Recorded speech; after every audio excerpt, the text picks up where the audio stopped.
ചെമ്പനീർ പൂവിൻ്റെ ഇനി വരാൻ പോകുന്ന ഒരു അടിപൊളി അപ്കമിങ് എപ്പിസോഡ് റിവ്യൂ ആണ് പറയുന്നത്. അങ്ങനെ ശ്രുതിയുടെ അമ്മ ആദിമോനെ കൂട്ടിക്കൊണ്ട് ശ്രുതിയുടെ അടുത്തേക്ക് വന്നുകൊണ്ടിരിക്കുന്ന സമയത്തായിരിക്കും പെട്ടെന്ന് ആദിക്കുട്ടന് ഒരു ആക്സിഡന്റ് പറ്റുന്നത്.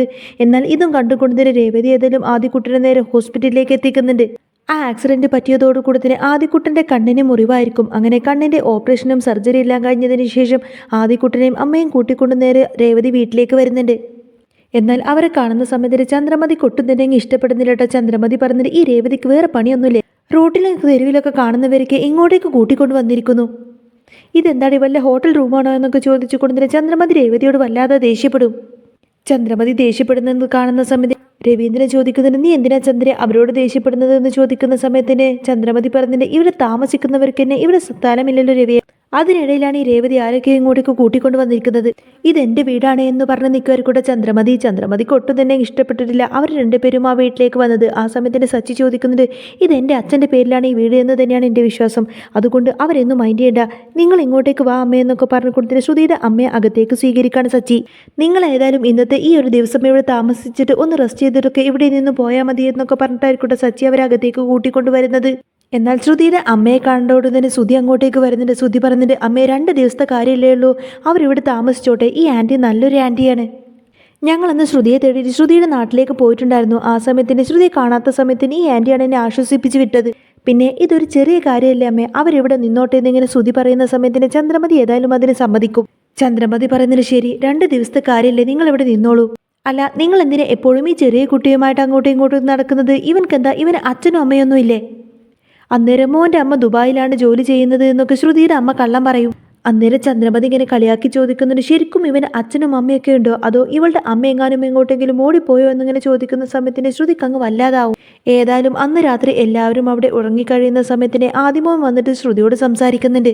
ആദിക്കുട്ടൻ വന്നിട്ട് ശ്രുതിയോട് ചോദിക്കുന്നുണ്ട്, എന്താണ് അമ്മ എന്നോട് സംസാരിക്കാത്തത്, ഞാൻ ഇത്ര നേരമായി ഇവിടെ വന്നിട്ട്, ഞാൻ ഇത്ര നേരം ഇവിടെ വന്നിട്ട് പോലും ഒരക്ഷരം പോലും അമ്മ എന്നോട് മിണ്ടിയില്ലല്ലോ എന്നൊക്കെ പറഞ്ഞുകൊണ്ടതിന് ആദിക്കുട്ടിന് ഭയങ്കര സങ്കടമായിരിക്കും. എന്നാൽ ഇവരുടെ സംസാരം കേട്ടുകൊണ്ടതിന് ചന്ദ്രമതിക്കൊരു ഞെട്ടലായിരിക്കും. ചന്ദ്രമതി വേഗം ഇരുട്ടത്തിൽ ലൈറ്റൊക്കെ ഇട്ട് അങ്ങോട്ടേക്ക് വരുന്നുണ്ട്. എന്നിട്ട് ശ്രുതിയോട് പോയി ചോദിക്കുന്നുണ്ട്, അല്ല ശ്രുതി, നിന്നോട് എന്തിനാ ഈ കുട്ടി ഈ പാതിരാത്രി വന്ന് നിന്ന് സംസാരിക്കുന്നത്, പിന്നെ ഈ കുട്ടി നിന്നെ അമ്മ എന്നൊക്കെ വിളിക്കുന്നത് കേട്ടല്ലോ, ശരിക്കും ഇവർ നിന്റെ ആരാണെന്നൊക്കെ ചോദിക്കാണ് ശ്രുതിയോട്. പെട്ടെന്ന് ചന്ദ്രമതി അങ്ങനെയൊക്കെ ചോദിക്കുന്ന സമയത്തിൻ്റെ ശ്രുതി ആകങ്ങ് ഷോക്കാവുന്നുണ്ട് ഒരു നിമിഷം. എന്നിട്ട് പറയുന്നുണ്ട്, അത് പിന്നെ ആൻറ്റി, എനിക്ക് ഈ കുട്ടി അറിയത്തു പോലുമില്ല, ഒരു പക്ഷേ ഇവൻ്റെ അമ്മയാണെന്ന് തെറ്റിദ്ധരിച്ചു കൊണ്ടതിന് എന്നോട് സംസാരിച്ചതായിരിക്കും, പിന്നെ ചെറിയൊരു കുട്ടിയല്ലേ, ഇന്നലെ ആക്സിഡന്റ് പറ്റിയത് കൊണ്ടതിന് അവന് പ്രത്യേകിച്ച് സ്ഥലകാല ബോധമൊന്നും ഉണ്ടാവില്ല. ശ്രുതി അങ്ങനെ കള്ളം പറഞ്ഞ് രക്ഷപ്പെടാൻ നോക്കുന്ന സമയത്തിന് ചന്ദ്രമതി പറഞ്ഞിട്ട്, അങ്ങനെ വല്ലവൻ്റെ കുട്ടി എൻ്റെ മരുമകളെ വന്നിട്ട് അമ്മയെന്ന് വിളിക്കുന്നതൊന്നും എനിക്ക് ഇഷ്ടമല്ല, എൻ്റെ മകൻ്റെ കുഞ്ഞു വേണം നിന്നെ അമ്മ എന്ന് വിളിക്കാൻ, എടാ ഇനി മേലാൽ നീ ഇവരെ അമ്മ എന്ന് വിളിക്കരുത് എന്നൊക്കെ പറഞ്ഞു ആദിക്കുട്ടനോട് ദേഷ്യപ്പെടാട്ടോ ചന്ദ്ര. എന്നാൽ ഇവരുടെ സംസാരമെല്ലാം തന്നെ സച്ചി കേൾക്കുന്നുണ്ടായിരുന്നു. സച്ചിക്ക് ഭയങ്കര സംശയമായിരിക്കും കേട്ടോ. എന്നിട്ട് സച്ചി ഇങ്ങനെ രേവതിയോട് പറഞ്ഞിട്ട്, രേവതി ഇതെല്ലാം കാണുന്ന സമയത്തിന് എനിക്ക് നല്ല സംശയമുണ്ട്, ശരിക്കും ആ ആദിക്കുട്ടൻ്റെ അമ്മ ശ്രുതി തന്നെയായിരിക്കും, അല്ലെങ്കിൽ പിന്നെ ആ കുട്ടി ഇത്ര അടുപ്പത്തിൽ ചെന്നിട്ട് ശ്രുതിയെ പോയിട്ട് അമ്മ എന്നൊന്നും വിളിക്കില്ലല്ലോ, ഞാൻ ഈ കാര്യമൊക്കെ മുൻപേ പറഞ്ഞതല്ലേ, അവൾ തനി ഫ്രോഡാണെന്ന്, അന്ന് നീ അതൊന്നും വിശ്വസിച്ചില്ലല്ലോ. അന്നേരം രേവതി പറഞ്ഞിട്ട്, സച്ചിയേട്ടാ തെളിവില്ലാതെ ആരെ ഇങ്ങനെ കുറ്റപ്പെടുത്തി സംസാരിക്കരുത്, അത് ശ്രുതിയുടെ കുട്ടിയാണ് എന്നതിൻ്റെ എന്തെങ്കിലും തെളിവ് സച്ചിയേട്ടൻ്റെ കയ്യിലുണ്ടോ, ഇല്ലല്ലോ, അതുകൊണ്ട് ഇതിനെ പറ്റിയിട്ട് ഇപ്പം നിങ്ങൾ മിണ്ടാതിരിക്കുന്നതാണ് നല്ലത് എന്നൊക്കെ പറഞ്ഞുകൊണ്ട് തന്നെ രേവതി ഏതായാലും സച്ചിയെ കൂട്ടിക്കൊണ്ട് അകത്തേക്ക് പോകും. എന്നാൽ സച്ചിക്ക് നല്ല രീതിയിൽ തന്നെ സംശയമുള്ളത് കൊണ്ട് തന്നെ ശ്രുതിയുടെ അമ്മയുടെ ബാഗ് ആരും കാണാതെ സച്ചിയും രേവതിയും എടുത്തിട്ട് പരിശോധിക്കും. സച്ചി പറഞ്ഞിട്ട്, രേവതി ആ ബാഗിനകത്തെല്ലാം ശരിക്കും നോക്ക്, ഇനി ഒരിക്കലും നമുക്ക് ഈ അവസരം കിട്ടില്ല. രേവതി, ഈ സ്ത്രീ ഇന്നേ വരെ അവരുടെ മകൻ്റെ ഫോട്ടോസോ ഡീറ്റെയിൽസോ ഒന്നും തന്നെ നമുക്ക് കാണിച്ചു തന്നിട്ടില്ലല്ലോ, അതുകൊണ്ട് തന്നെ അവരുടെ ബാഗ് ചെക്ക് ചെയ്യുന്നത് യാതൊരു കുഴപ്പമില്ല എന്നൊക്കെ പറഞ്ഞുകൊണ്ട് തന്നെ സച്ചി ഏതായാലും ആ ഒരു ബാഗൊക്കെ മുഴുവനായിട്ട് ഇങ്ങനെ നോക്കുകയാണ്.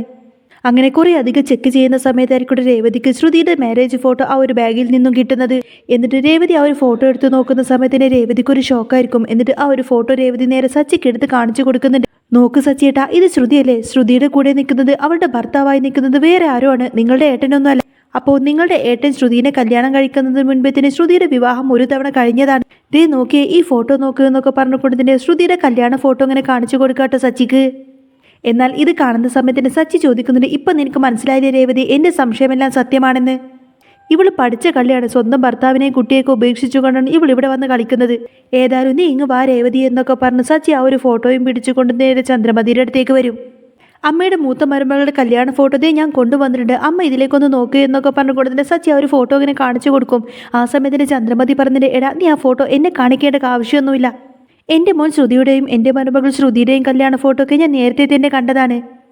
ഇനിയിപ്പോൾ നീ ആയിട്ട് അതെന്നെ കാണിച്ചു തരാനൊന്നും വേണ്ട, നീ നിന്റെ ജോലി നോക്ക് എന്നൊക്കെ പറഞ്ഞുകൊണ്ടിട്ട് സച്ചി അവിടെ നിന്നങ്ങ് പറഞ്ഞയക്കാൻ നോക്കുകയാണ് ചന്ദ്ര. അന്നേരം സച്ചി പറഞ്ഞിട്ട് അമ്മയുടെ മൂത്ത മകൻ ശ്രുതിയുടെ കല്യാണ ഫോട്ടോ അല്ല ഞാൻ കൊണ്ടുവന്നിരിക്കുന്നത്. ഈ ശ്രുതിയുടെ കല്യാണം നേരത്തെ ഒരു തവണ കഴിഞ്ഞതായിരുന്നു. ദേ അമ്മയുടെ മരുമകളുടെ ആദ്യത്തെ കല്യാണ ഫോട്ടോയാണ് ഇത് എന്നൊക്കെ പറഞ്ഞു കൊടുത്തിട്ട് ആ ഒരു കല്യാണ ഫോട്ടോ ചന്ദ്രമതിക്ക് കാണിച്ചു കൊടുക്കട്ടോ സച്ചി. എന്നാൽ അത് കാണുന്ന സമയത്തിന് ചന്ദ്രമതി കൊട്ടുന്നുണ്ടെങ്കിൽ വിശ്വസിക്കാൻ കഴിയുന്നില്ല. ചന്ദ്രമതി ആകങ്ങ് ഷോക്കായി നിൽക്കുകയാണ്. ഇവരുടെ സംസാരം കേട്ടുകൊടുത്തിട്ട് ശ്രീകാന്തും വർഷയും രവീന്ദ്രനും അങ്ങനെ എല്ലാവരും അങ്ങോട്ടേക്ക് വരുന്ന സമയത്തിന് സച്ചി ആ ഒരു കല്യാണ ഫോട്ടോ എല്ലാവർക്കും കാണിച്ചു കൊടുക്കും. ഇതെല്ലാം കാണുന്ന സമയത്തിന് ചന്ദ്രമതിക്ക് അങ്ങ് ദേഷ്യം വരാണ്. ചന്ദ്രമതി ചോദിക്കുന്നത്, എടി ദ്രോഹി, അപ്പോൾ നീ ഇത്ര കാലം എൻ്റെ മോനെ വഞ്ചിക്കില്ലായിരുന്നോടി എന്നൊക്കെ ചോദിച്ചു കൊടുത്തിട്ട് ചന്ദ്രമതി നേരെ ശ്രുതിയുടെ നേർക്ക് അങ്ങ് പൊട്ടിത്തെറിക്കും. എന്നാൽ പെട്ടെന്ന് ശ്രുതി അത് കാണുന്ന സമയത്തിന് ഒന്ന് പതറി നിൽക്കുന്നുണ്ടെങ്കിൽ പോലും ശ്രുതി അവിടെയും പിടിച്ചു നിൽക്കട്ടോ. ശ്രുതി പറഞ്ഞിട്ട്, ഇല്ല ആൻറ്റി, ഇത് സച്ചി എന്തോ എഡിറ്റ് ചെയ്ത ഫോട്ടോസ് പോലെയുണ്ട്. എന്നെയും ആൻറ്റിയും തമ്മിൽ തല്ലിച്ചു കൊണ്ടതിന് എങ്ങനെയെങ്കിലും അവനക്ക് സ്വത്തുക്കൾ കൈക്കലാക്കാൻ വേണ്ടിയിട്ടാണ് അവൻ ഇങ്ങനെ ഒരു കള്ളത്തരം കാണിക്കുന്നത്.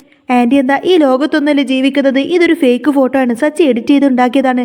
അല്ല, നിങ്ങളൊന്നും ഈ ലോകത്തല്ലേ ജീവിക്കുന്നത് എന്നൊക്കെ ചോദിക്കാട്ടോ ശ്രുതി. അന്നേരം രേവതി പറഞ്ഞിട്ട്, അല്ല അമ്മേ, ശ്രുതിയുടെ അമ്മ ഇവിടെയുണ്ട്, ഇത് ശ്രുതിയുടെ അമ്മയാണ്. പിന്നെ ഈ കാണുന്ന കുട്ടിയില്ലേ ആദിമോൻ, ഇത് ശ്രുതിയുടെ സ്വന്തം കുഞ്ഞാണ്. ദേ ഇവരുടെ ബാഗിൽ നിന്നാണ് ഞങ്ങൾക്ക് ഈ ഫോട്ടോ കിട്ടിയിരിക്കുന്നത്. അമ്മ ഇത് വിശ്വസിക്കണം, ഞങ്ങൾ പറയുന്നതാണ് സത്യം. രേവതിയുടെ വാക്ക് കേൾക്കുന്ന സമയത്തിന് രവീന്ദ്രൻ പറഞ്ഞിട്ട്, ചന്ദ്രേ, രേവതി മോൾ ഒരിക്കലും കള്ളം പറയാറില്ല, അതൊന്ന് ശ്രദ്ധിച്ചു നോക്ക്, ഇത് ശ്രുതിയുടെ കുട്ടി തന്നെയായിരിക്കും. അപ്പോൾ ആ ഫോട്ടോയിലുള്ളത് നിന്റെ ആദ്യ ഭർത്താവാണോ ശ്രുതി എന്ന് ചോദിക്കാട്ടോ രവീന്ദ്രൻ. നിന്റെ കല്യാണം ഒരിക്കൽ കഴിഞ്ഞെങ്കിൽ പിന്നെ എന്തിനാണ് ഞങ്ങളുടെ കുടുംബം തകർക്കാൻ വേണ്ടിയിട്ട് നീ ഇങ്ങോട്ടേക്ക് കയറി വന്നത് എന്നൊക്കെ ചോദിച്ചു കൊണ്ട് രവീന്ദ്രൻ ഇങ്ങനെ ശ്രുതിയോട് ദേഷ്യപ്പെടും. അന്നേരം ശ്രുതി പറഞ്ഞിട്ട്, അല്ല അങ്കിൾ, ഈ സ്ത്രീയെ എനിക്ക് പരിചയം പോലുമില്ല, പിന്നെ ഇവരെങ്ങനെ എൻ്റെ അമ്മയാവും, ഈ കുട്ടി എങ്ങനെ എൻ്റെ കുട്ടിയാവും? ഇത് ശരിക്കും സച്ചി രേവതിയും ചേർന്ന് എന്നെ ചതിക്കാൻ വേണ്ടിയിട്ട് ഓരോ ഡ്രാമ കളിക്കുകയാണ്. എന്നെ എങ്ങനെയെങ്കിലും ഈ കുടുംബത്തിൽ നിന്ന് പുറത്താക്കാൻ വേണ്ടിയിട്ട് അവർ രണ്ടുപേരും കളിച്ചൊരു ഡ്രാമയാണിത്. ഈ എഡിറ്റ് ചെയ്തേക്കുന്ന ഫോട്ടോ കണ്ട അങ്കിളും ആൻറ്റിയും എന്നെ സംശയിക്കില്ലേ?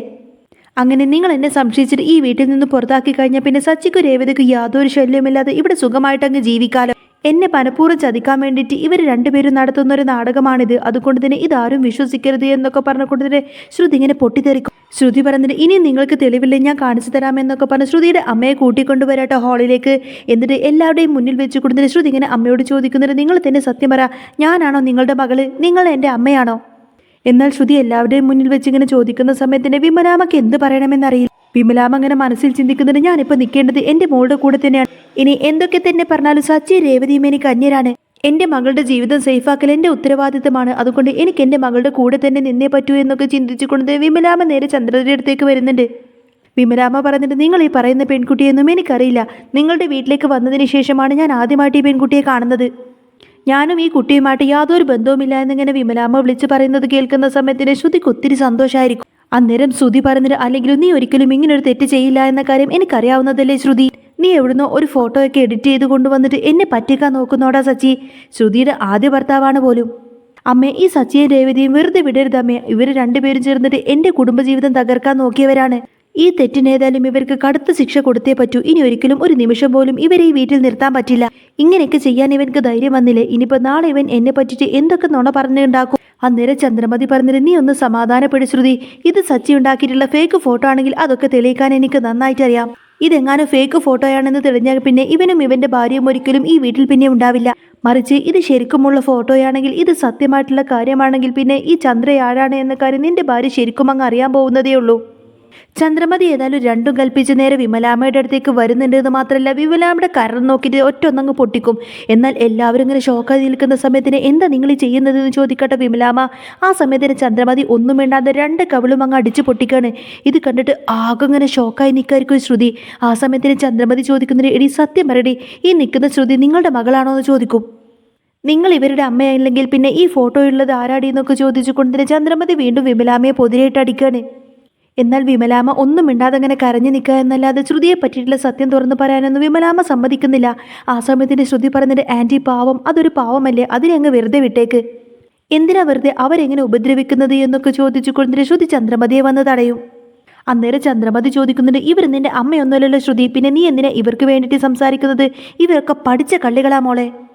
ഇവരോടൊക്കെ ഇങ്ങനെ തന്നെ വേണം ചോദ്യം ചോദിക്കാൻ എന്നൊക്കെ പറഞ്ഞുകൊണ്ടിന്റെ ചന്ദ്രമതി വീണ്ടും വിമലാമ്മയെ അടിക്കാൻ വേണ്ടിയിട്ട് കയ്യോങ്ങും. അങ്ങനെ ചന്ദ്രമതി വീണ്ടും അടിക്കാൻ കയ്യോങ്ങുന്ന സമയത്ത് ശ്രുതി ബലമായിട്ട് ചന്ദ്രേന്ദ്ര കയ്യങ്ങ് പിടിച്ച് തടഞ്ഞുകൊണ്ടതിന്റെ പറഞ്ഞിട്ട് ആന്റി മതി നിർത്ത്, അവർ വയസ്സായിട്ടുള്ളൊരു സ്ത്രീയല്ലേ, അവരെ ഇനിയും ഇട്ട് അടിച്ചു കഴിഞ്ഞാൽ അവർക്ക് എന്തെങ്കിലും സംഭവിക്കും. ഇനി സത്യം എല്ലാവരോടും ഞാൻ തുറന്നു പറയാം, ഈ നിൽക്കുന്നത് എൻ്റെ സ്വന്തം അമ്മ തന്നെയാണ്. പിന്നെ ഈ നിൽക്കുന്ന ആദിക്കുട്ടൻ എൻ്റെ സ്വന്തം മോനാണ്.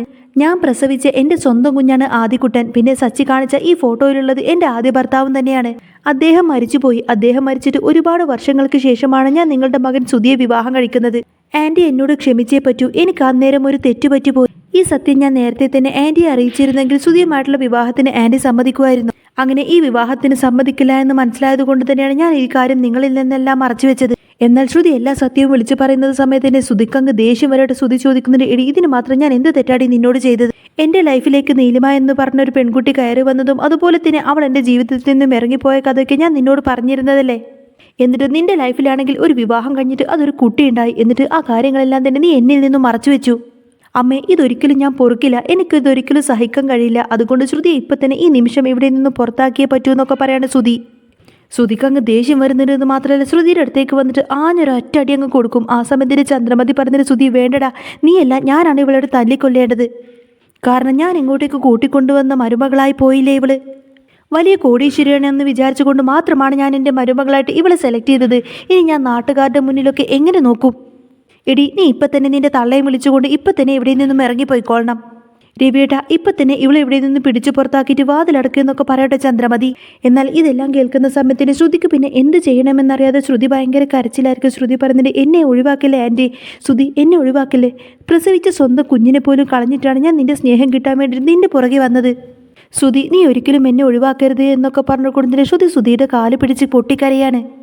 അന്നേരം രവീന്ദ്രൻ പറയുന്നതിൻ്റെ മോളെ ശ്രുതി, നീ ഈ കുടുംബത്തിനോട് ചെയ്തത് വലിയൊരു തെറ്റ് തന്നെയാണ്, ആരും പൊറുക്കാത്ത വലിയൊരു തെറ്റ്. എൻ്റെ മോൻ ശ്രുതി ഇപ്പോൾ ഒരു കംപ്ലൈൻറ്റ് കൊടുത്താൽ പിന്നെ ജീവിതകാലം മുഴുവൻ നീ ജയിലിൽ കിടക്കേണ്ടി വരും. ഇനിയെങ്കിലും മറ്റുള്ളവരെ പറ്റിച്ച് ജീവിക്കുന്ന ഈ ഒരു സ്വഭാവം നീ ഒന്ന് നിർത്താൻ നോക്കുക എന്നൊക്കെ പറഞ്ഞുകൊണ്ടിരുന്ന ശ്രുതി എങ്ങനെ ഉപദേശിക്കുന്നുണ്ട് രവീന്ദ്രൻ. അന്നേരം സച്ചി പറഞ്ഞിട്ട്, അതൊന്നും ഒരിക്കലും നിർത്താൻ പറ്റില്ല അച്ഛാ, ഇതൊക്കെ ഇവളുടെ രക്തത്തിൽ അലിഞ്ഞു ചേർന്നിരിക്കുന്നതല്ലേ. ഇങ്ങനെയുള്ള ഫ്രോഡുകളെ ഉടനെ തന്നെ പോലീസിൽ പിടിച്ച് ഏൽപ്പിക്കുന്നതാ നല്ലത്. ഏതായാലും ഇവർ രണ്ടുപേരും ഇപ്പോഴാണ് ശരിക്കും അങ്ങ് മാച്ചായത്. രണ്ടുപേരും തനി ഫ്രോഡുകളാണ്. ഇവൾമാരെന്നും കുടുംബത്തിൽ കയറ്റാൻ പോലും കൊള്ളില്ല. എടാ സുധി, നീ ഇപ്പം തന്നെ ഇവൾക്കെതിരായിട്ടൊരു ചീറ്റിംഗ് കേസ് കൊടുക്ക്. എന്നിട്ട് ഇവളുടെ കയ്യിൽ നിന്ന് നല്ലൊരു നഷ്ടപരിഹാരം വാങ്ങിച്ചതിന് ശേഷം ഇവളെങ്ങ് ഇറക്കി വിടാൻ നോക്കുന്നൊക്കെ പറഞ്ഞു കൊടുക്കാട്ടോ സച്ചി. എന്നിട്ട് സച്ചി ശ്രുതിയെ കളിയാക്കിക്കൊണ്ട് തന്നെ പറഞ്ഞിട്ട്, എന്നാലും പാർലറമ്മ ഇത്രമാത്രം വലിയൊരു നടിയാണ് എന്ന കാര്യം ഞങ്ങൾക്ക് ഇപ്പോഴാട്ടോ മനസ്സിലായത്. അന്നേരം രേവതി ചോദിക്കുന്നതിന്, എന്നാലും ശ്രുതിയുടെ അമ്മയ്ക്ക് വേണ്ടിയിട്ട് സച്ചിയേട്ടൻ എത്രമാത്രം സഹായങ്ങൾ ചെയ്തു, എന്നിട്ട് നിങ്ങൾ ഞങ്ങളോട് കുറച്ചെങ്കിലും നന്ദി കാണിച്ചോ? അതെങ്ങനെയാ? ശ്രുതിയുടെ അമ്മയല്ലേ നിങ്ങൾ, ഇപ്പോഴെങ്കിലും നിങ്ങൾക്ക് സത്യം തുറന്നു പറയാമായിരുന്നില്ലേ? അല്ലെങ്കിൽ പിന്നെ സത്യങ്ങളെല്ലാം ഞങ്ങളോട് നേരത്തെ തന്നെ തുറന്നു പറഞ്ഞിട്ടുണ്ടായിരുന്നെങ്കിൽ ഈ സമയത്ത് ഞങ്ങളെങ്കിലും നിങ്ങളുടെ കൂടെ നിന്നേനെ. അന്നേരം വിമലാമ്മ പറഞ്ഞിട്ട്, നിങ്ങളെല്ലാവരും എന്നോട് ക്ഷമിക്കണം, എൻ്റെ മോളെ പേടിച്ചുകൊണ്ടാണ് ഈ സത്യം ഞാൻ നിങ്ങളിൽ നിന്നെല്ലാം മറച്ചു വെച്ചത്. സച്ചിയും രേവതിയും എന്നോട് ക്ഷമിക്കണം. ചന്ദ്രമതി, നിങ്ങൾ ഒരിക്കലും എൻ്റെ മകളെ ഈ വീട്ടിൽ നിന്നും ഇറക്കി വിടരുത്. ശ്രുതിയുടെ ഭാര്യയായിട്ട് എന്നും എൻ്റെ മോൾ ശ്രുതി ഈ വീട്ടിൽ തന്നെ ഉണ്ടാവണം. ശ്രുതിയുടെ ഭർത്താവ് എന്ന് പറയുന്ന അയാൾ മരിച്ചിട്ട് ഒരുപാട് വർഷങ്ങളായി. ഇനി ബാക്കിയുള്ളത് ഈ മോൻ മാത്രമാണ്, ആദിക്കുട്ടൻ. ആദിക്കുട്ടനെ നിങ്ങളെ കയ്യിൽ ഏൽപ്പിച്ചിട്ട് ഇവിടെ നിന്നും യാത്ര പറയാൻ വേണ്ടിയിട്ട് വന്നതാണ് ഞാൻ എന്നൊക്കെ പറയാട്ടോ വിമലാമ്മ. ഇനി ഏതായാലും എനിക്ക് ആരെയും പേടിക്കണ്ട, ഇനി എനിക്ക് ധൈര്യമായിട്ട് മരിക്കാലോ. അതുകൊണ്ട് ചന്ദ്രമതി അമ്മ ഏതായാലും ഈ കുഞ്ഞിനെ സ്വന്തം കുഞ്ഞായിട്ട് ഏറ്റെടുത്ത് എന്നെ പോവാൻ അനുവദിക്കണമെന്നൊക്കെ പറയാണ് വിമലാമ്മ. എന്നാൽ ഇത് കേൾക്കുന്ന സമയത്തിന് ചന്ദ്രക്കാങ്ക് ദേഷ്യം വരും. ഓ, ഇവനെ എൻ്റെ പേര് കുട്ടിയായിട്ട് ഞാൻ അംഗീകരിക്കണമല്ലേടി, വിളിച്ചോടി പോടി ഇവനെ. ഇങ്ങനെയുള്ള അസത്തുകളൊന്നും എൻ്റെ വീട്ടിൽ കയറ്റാൻ പറ്റില്ല. എടാ സുധി, നിനക്ക് നിന്റെ സ്വന്തം രക്തത്തിൽ പിറക്കുന്ന കുഞ്ഞ് മാത്രമായിരിക്കും എൻ്റെ പേരക്കുട്ടി. ഇവരൊന്നും ഒരിക്കലും ഇനി ഈ വീട്ടിൽ കയറ്റിയേക്കരുത്. ഇപ്പം തന്നെ ഇവരെ 3 പേരെയും ഇവിടെ നിന്നും അടിച്ചു പുറത്താക്കിയിട്ട് വാതിലടക്കട സുധി എന്നൊക്കെ പറഞ്ഞുകൊണ്ട് ചന്ദ്രമതി ഇങ്ങനെ ദേഷ്യപ്പെട്ട് നിൽക്കുക. എന്നാൽ ചന്ദ്രമതിയുടെ വാക്കെല്ലാം കേൾക്കുന്ന സമയത്തിന് സുധിക്ക് അതിലേറെ ദേഷ്യമായിരിക്കും. സുധി ശ്രുതിയെ വലിച്ചഴച്ചു കൊണ്ടതിനെ പുറത്തേക്ക് കൊണ്ടുവന്നതിന് ശേഷം അമ്മയും ആദിക്കുട്ടനെയും അങ്ങനെ 3 പേരെയും പുറത്തേക്ക് ആക്കുന്നുണ്ടെന്ന് മാത്രമല്ല വാതിലങ്ങ് കൊട്ടിയടക്കും. ഏതായാലും ശ്രുതിയുടെ ജീവിതം ഇനി പെരുവഴിയിലായിരിക്കട്ടോ. അങ്ങനെ ചെമ്പനീർ പൂവിൽ ഇനി അടിപൊളിയായിട്ടുള്ള സൂപ്പറായിട്ടുള്ള ത്രില്ലിംഗ് ആയിട്ടുള്ള എപ്പിസോഡൊക്കെ തന്നെയാണ് വരാൻ പോകുന്നത്. അപ്പോൾ നിങ്ങൾക്ക് ഈ ഒരു ചാനൽ ഇഷ്ടമാവുകയാണെങ്കിൽ സബ്സ്ക്രൈബ് ചെയ്യാനും സപ്പോർട്ട്